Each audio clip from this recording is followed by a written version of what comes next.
So in this video, I'm going to teach you what to do if you screwed up. In this video, I'm going to teach you what to do if you made a mistake with the plant choice.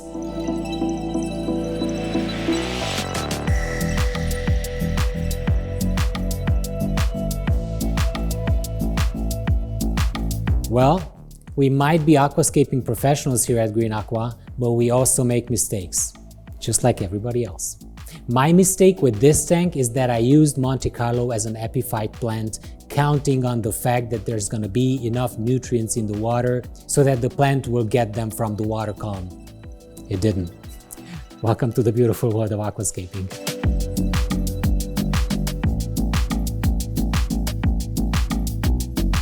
I built this tank with a lot of enthusiasm. I was planning it for weeks. I was gluing the hardscape together for days. It was exactly 4 months ago. The Monte Carlo started to get brownish. I used that plant because I thought that I don't want to use any mosses in the tank, so I thought that Monte Carlo would be easier to be used on the rocks. And I didn't want to use any clay-based substrate at the bottom so that the sand will open up the space towards the middle of the tank, this being a shallow tank. So it turns out that the lean type fertilization that we're using in all of our tanks is not enough for Monte Carlo.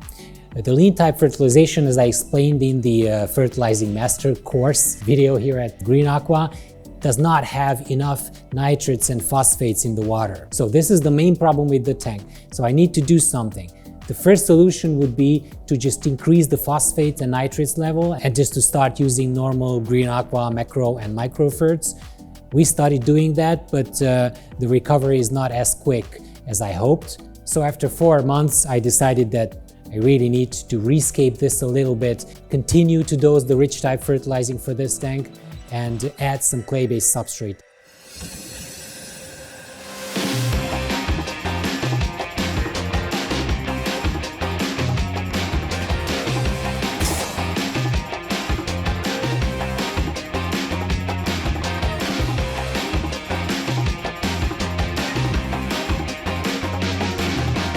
I want to use soil in there because the soil will also leach out a little bit of ammonia, which is being transformed into nitrates in the filter, and that's going to help with the general overall nitrate levels. And also I'm going to plant some Monte Carlo in the soil, so I'm going to have a nice green island in the middle of the tank. Let me talk about the technology that is behind the tank. We've got the nice Chihiros Vivid 2 lights above. I just want to tell you that I really love those lights. The spectrum of the lights is ideal. It enhances the reds of these rocks. This is a 90 by 90 by 30 centimeter opti-wide tank.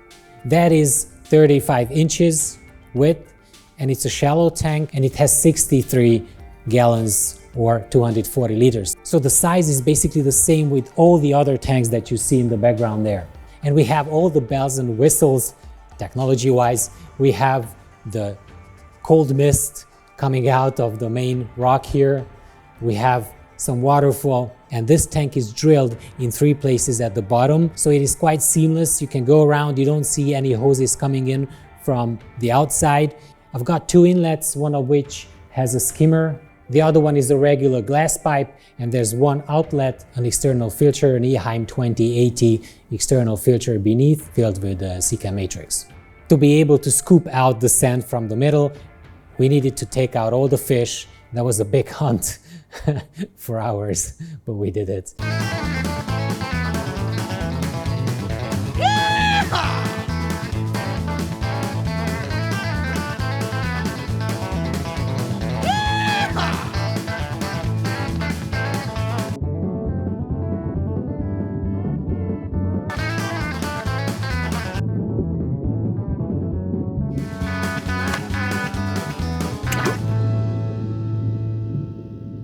Problem number 1, the sand in the foreground is too high. You can see the difference between high sand and low sand. This is wrong, this is good.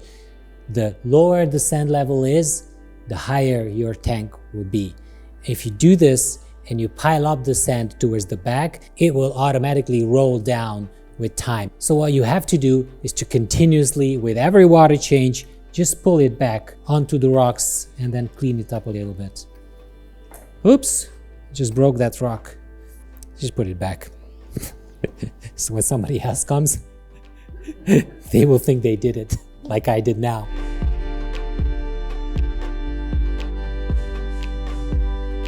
Another problem, the hose that takes up the cold mist to the main rock is visible, so I need to cover that with soil. I'm probably going to have a full green island in the middle, but then I might want to leave some sand path leading to the center, so I will need to take out all the small rocks.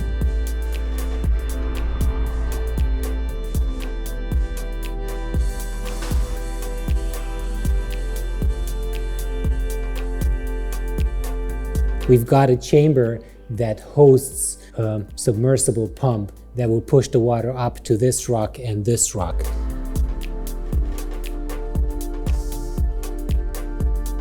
We need to unclog this 4x6 millimeter hose that takes the water up to the secondary rock in the background. There's water coming on this side. Oh, it's coming here. So it wasn't that rock, it was this rock.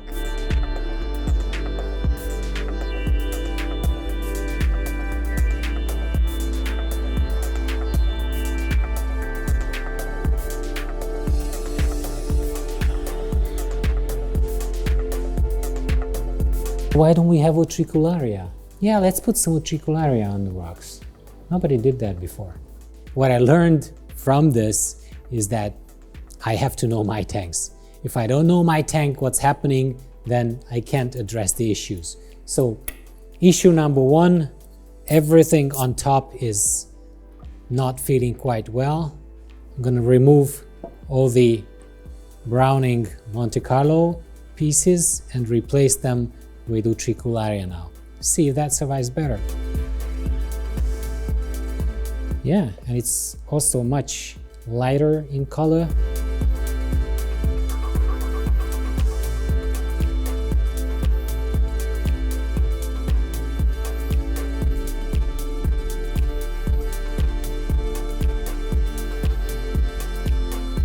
Fun fact about Utricularia, this is a carnivorous plant. So it's actually eating microorganisms in the water, not fish. It's like you touch it, it bit me.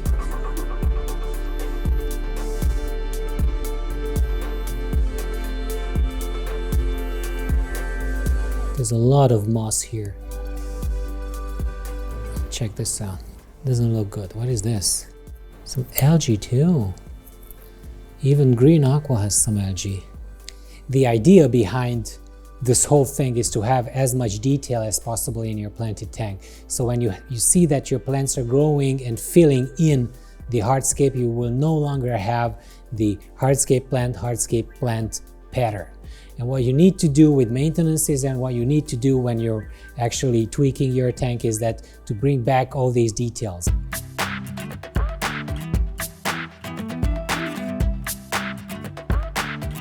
Fingers crossed for this Utricularia, and I'm hoping that it will survive nicely because this is supposed to thrive in soil that has not a lot of nutrients in it.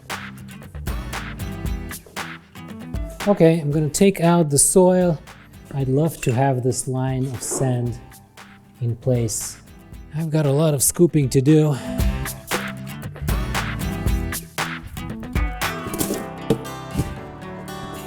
Feel like in a beach. Did you do this on the beach?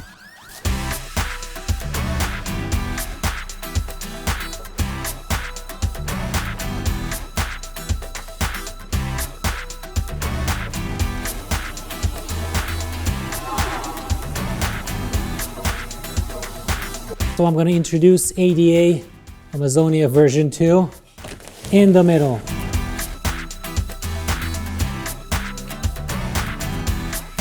I'm not using the supplement because if I would, the soil would be richer, and maybe I want to plant some Utricularia in the soil as well. So it's fine. I'm going to build a structure here. And I'm gonna put Utricularia in between the cracks to hide the hose that takes up the cold mist to the main rock.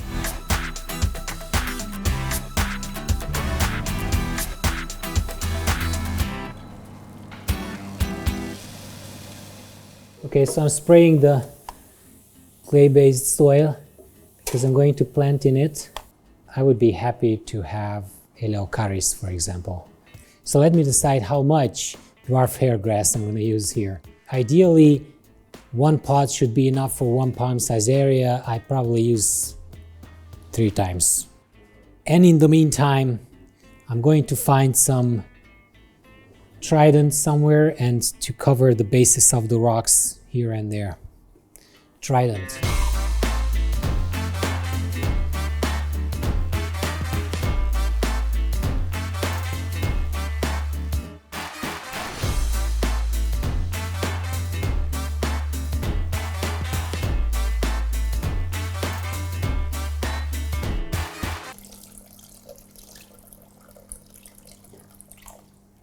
I didn't pee.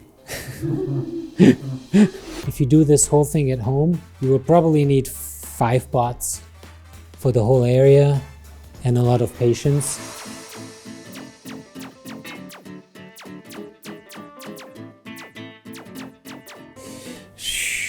I need 2 more. 22 in total instead of 5. Next time, when we start the video, I'm gonna have a bidding. So estimate how much bottage we'll want. I want to add some small Anubias. I've seen some there probably.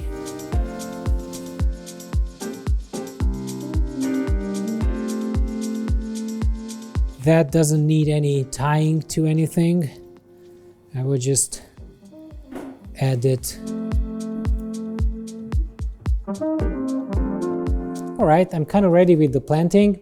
Now we're gonna start filling it up with water and cleaning the water and cleaning the foreground and adding some details. Well, we are rinsing the tank now with Tony. He's pushing the water in and I'm pulling it out. And this way, all the dust that has accumulated on the sand, because we stirred it, is going to be sucked out.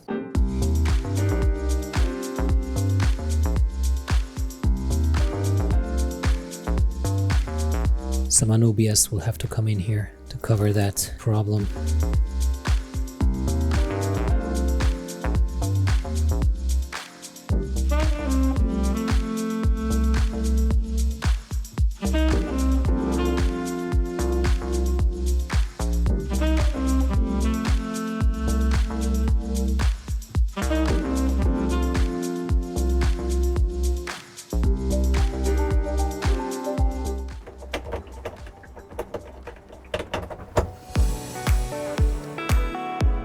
If you're not happy with the plants, if one type of plant, which is dominant in the case of this scape, is not working well, don't be afraid to take it out, replace it with something else. Maybe that will be better. You can always make your planted tank look much, much, much better if you tweak it continuously. Don't think that a planted tank is ready when you made it. You can always find better solutions. You can always make it better, more interesting, more likable.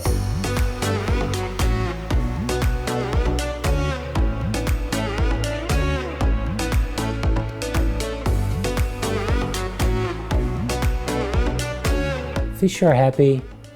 They recognize their home. The water parameters are cool, so they're not going to have a problem acclimatizing.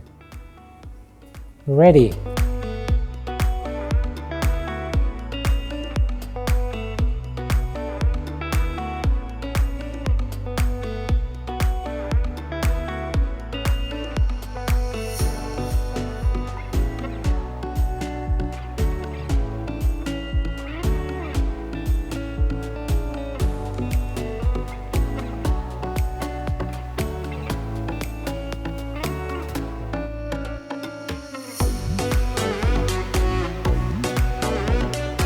Hey, 2 weeks have passed by since the last big maintenance here.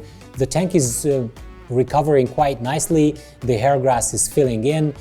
We lost a little bit of Utricularia, which was immersed, and we had to replace it with some terrestrial mosses. Other than that, we're fine. Victor told me not to tell you guys that this whole mess was needed because of the nitrate deficiency which we experienced in this tank. He told me that we had other issues, and actually Tony, our maintenance expert, has confirmed that ever since we had a 1.5 day long power outage here, he's struggling with many tanks and many other plants here at Green Aqua. But they're recovering nicely. I hope that you guys like this video. Please do not forget that we have that bell button which you should or could click if you want to get notified of our future uploads, and that will help the channel itself enormously as well. We'll see you next week. Bye.